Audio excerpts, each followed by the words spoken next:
Good afternoon, everybody, and welcome back to Renowned Gaming. It is our first episode in our new series, One Army to Rule Them All. Basically, this is just about list building Middle-earth. So if there's a list that you're not sure what to do with, what heroes to take, and what points level to play at, then we're here for you, and we're going to guide you through that process. So today's episode, we are looking at the Army of Dale. It's an army that I really want to get into at some point as well. So I've had a lot of fun making some lists for you guys and girls. So we're going to be looking at 5 different lists today at different points levels with different heroes and different configurations. When you look at a new army, first thing we always got to look at is the army rules. So we're going to do that now, and we'll just take a quick look. So these are the army rules for the Army of Dale. So you must always take Brand, who is your army general. Skill Bowman means that all your models get an improved shoot value of 3+, which is fantastic if you want to go down the shooty route. Protect the King. Basically, every model has Swarm Protector Brand. So as long as Brand is still alive, then everybody is fearless and will pass all their courage tests. And once per game, at the start of any move phase, before declare heroic action step, you may use this ability. If you do, in the move phase, friendly models cannot move during their activation. However, they will gain Dominant 2 and reroll all failed wound rolls when making strikes.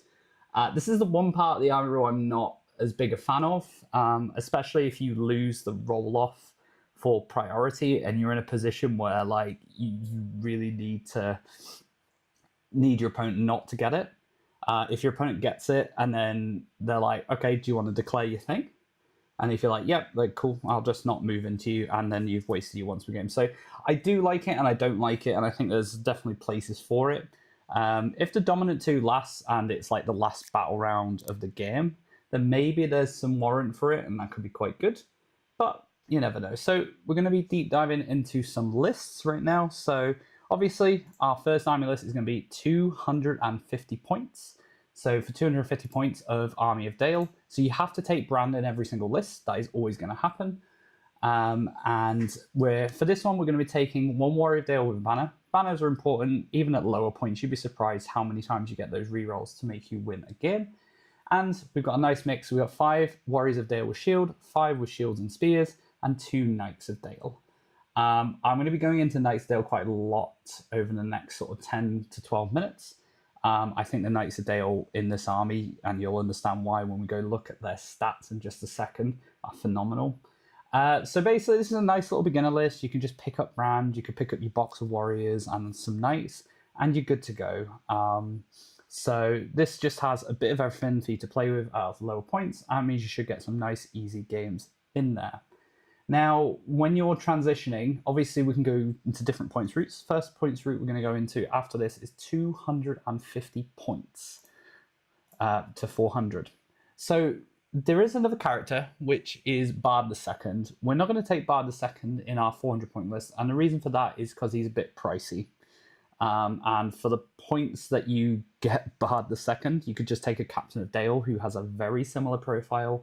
So the one thing you'll notice is, we'll just go look at it really quickly, guys, is the characters. So let's just scroll out here. So Bard, Captain. So Brand, fight 5, 3 attacks, 3/3/1. Bard II, fight 5, 3 attacks, 3/2/2. And then the Captain of Dale is fight 5, 1 less defense than Bard and Brand. But he is 2 might, 1 will, 1 fate, so your typical captain. But he is 45 points cheaper than Bard II. And that is why we are taking the captain in this list. So basically, for the points that you could take Bard, and yeah, you could have those. They don't set the world on fire, the heroes for this army, and a lot of the legwork will be getting done with your troops, with your Knights of Dale. And in this one, we're taking some Esgaroth bows to benefit from that 3+ shoot value. So obviously, when you're playing smaller points games, you'll notice that with good armies, they really struggle with shooting, especially towards the later portion of the game. Whereas in this one, there's not as many models to handle at 400 points, so you can compromise and take a few of those Esgaroth bows. Once again, we've got a banner. We've got 4 Knights a day, also doubled up on the Knights. And basically, that's the benefit you get from taking a captain instead of Bard at a lower point. You get the captain and you get extra bodies, which is always fantastic, especially when you're playing a lower points game. You do want a good model count, and having more models is what's going to make a big difference in your games. There's still 5 points of might in this list as well, so don't sleep on the captain. He's pretty good. So very similar to the 250, we've just taken the captain, some more Knights of Dale. We've got some shields and spears on all of our warriors, and we've got some S bows here. Now, so that's our 400 point list. Basically, we're going to go from 400 points to 600 points.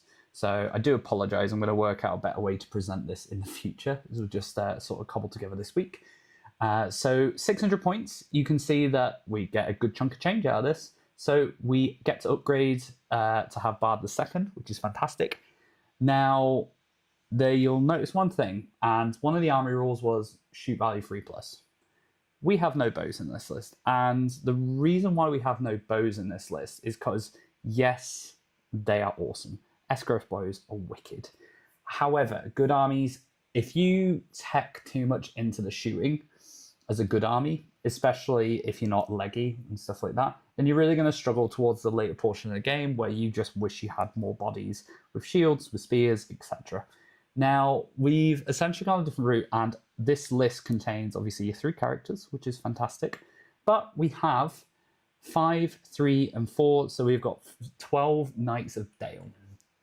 Now, this is the first list where we're going to see that absolute increase. So let's just go take a look at the Knights of Dale, and I'll explain why. So we're going to look at Warrior Dale. He's Fight 4, which is great for any battle line unit. So evil armies are not going to like you. Strength 3, D4, you know, they don't like dragons and all that good stuff. Obviously, you have to pay for a shield or an S-growth bow, etc. So you'll be D5. Now, just look at that profile, just for a second, and now we're going to look at the Knight of Dale profile. So for the extra 2 to 3 point upgrade, you get a horse, you get an extra defense, and this is the crucial part of this list here, is the D6 on the knights is phenomenal. Obviously, you get the knockdown, which is fantastic, but the knights do get the Wall of Blades special rule. So if the knights are charged, then they get +1 to wound. So even if they're not the one charging, they are always like absolute beasts. So just taking these guys is huge. Like, they're just so good, you know. So lots of benefits from them, and you get all the spears and stuff. So yeah, and then we're gonna obviously take this on with just more bodies, lots and lots of bodies. Like, you just get so much value for this army. Like 36 models, 600 points is phenomenal. So yeah, really good list. Obviously you get Bard, which is awesome.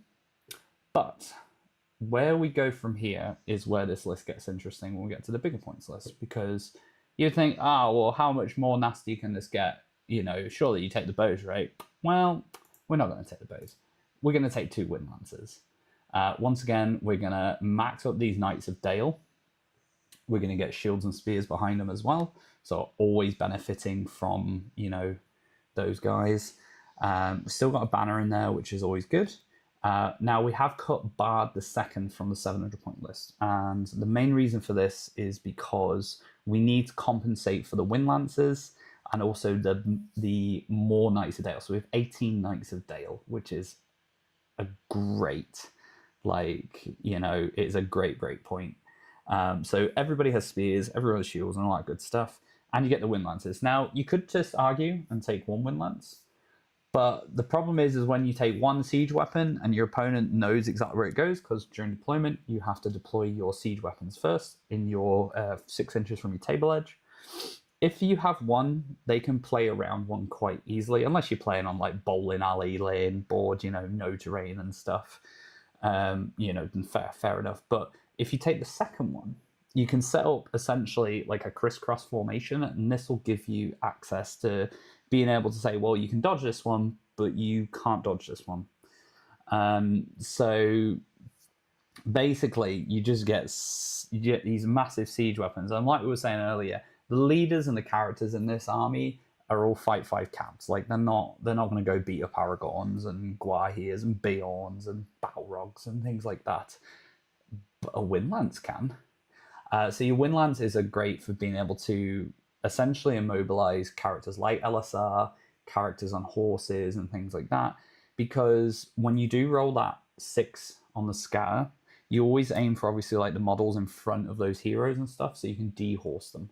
This is just going to mean that you get them off the horse, take away a lot of the movement and stuff like that. So fantastic stuff right here. So I think if you're going for 700, I would drop Bard from the 600, take another captain, get those Windlances in, and I think you're there. The next bump up from this is 800 points, so we're just going to look at that now. So 800, very similar to from 4 to 6, is you get Bard in there. So you just change a captain to Bard, and then you take as many Knights of Dale as possible, because you want that +1 to wound. You also want the D6. As we've said on Meta Mondays, if you haven't been following, Birdie goes into it quite a lot, and Birdie goes to a lot of events, and a lot of common occurrences that you'll see is the battle line are just tough. D6 is sort of like a massive breakpoint from D5 for a lot of weapons. So strength 3 bows is a good example and stuff like that. Obviously, if we could get to D7 with this list, I think it would just, you may as well just go play Minister if you want to do that. But for a sort of army standpoint, I think this is probably where this army will cap out, because you still have the answers to the big things. But if you go to play like 1,000 points, then the issue is you then lose a lot of the hitting power in the heroes, and you will come up against lists like Blackgate. You'll come up against Men of the West and stuff where you will just really struggle towards the late game. Obviously, you might struggle here as well, but at least you have like the model quality, the warrior quality, the knights are awesome.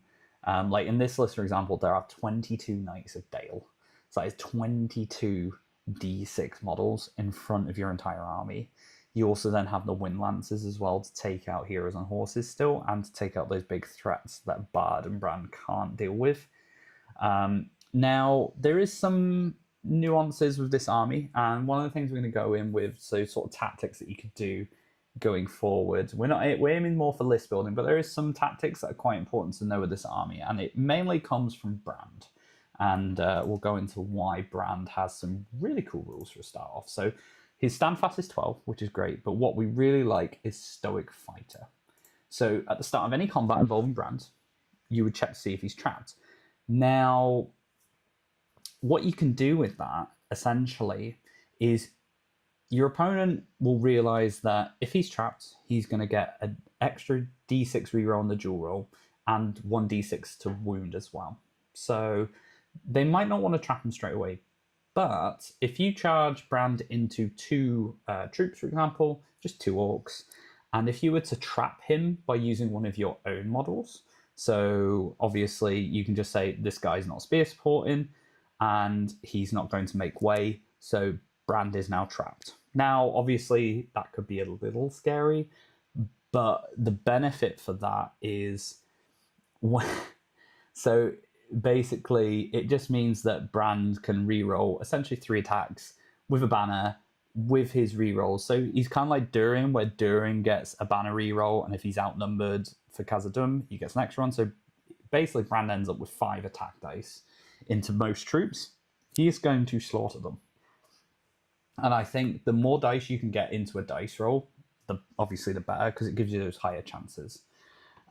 So when you're playing this, always remember that, like, make sure you're thinking about potentially trapping Brand just to make him go like Super Saiyan mode, essentially. You know, and just remember you can do it with your own models. So I know my friend Brad did the same thing, where he was like, I'm just going to put this model here, now Brand is trapped, and now I get to reroll a dual roll dice, and I get to reroll a wound roll dice, and it goes a long way, honestly. And as for other models, obviously the only other person is Bard, who has one special rule, which is Wall of Blades, which is the same as the Knights of Dale.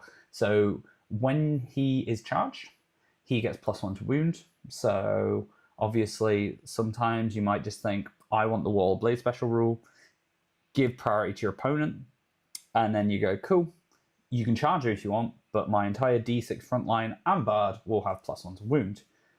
Now, if they go, cool, I'm not going to charge you, now you get to dictate how you want to progress the fights into your favor, because your opponent's like, I don't want to charge you, you're winning me on 5s already, you know?